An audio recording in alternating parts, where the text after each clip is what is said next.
কালো জিরে দিয়েছি, সরষের তেল দিয়ে ভেন্ডিটা ভাজবো।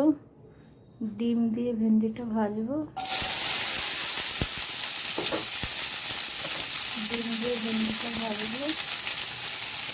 ক্যামেরার সামনে আসতে পারছি না আমি। আমার মাছের তেল ছিটকে মুখে অনেক দাগ হয়ে গেছে। বন্ধুরা, আমার গরমে কষ্ট হচ্ছে। ঠিক আছে, এটা ভেন্ডি দিয়ে ভাজবো, এই ডিম দিয়ে ভাজবো। ভেন্ডিটা ভাজা হয়ে এসছে। আমি ডিমটার মধ্যে একটু হলুদ লঙ্কা নিয়ে নিচ্ছি, এটার মধ্যে ঢেলে দেবো,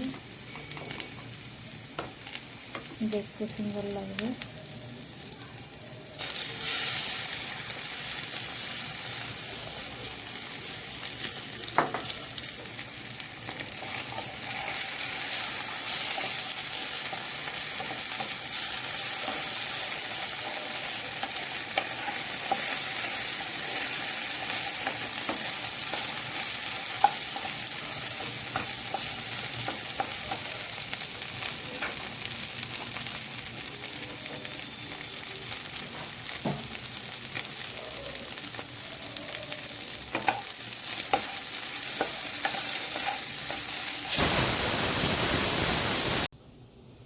ডিম দিয়ে ভেন্ডি ভাজা কেমন লাগবে দেখে বলো বন্ধুরা।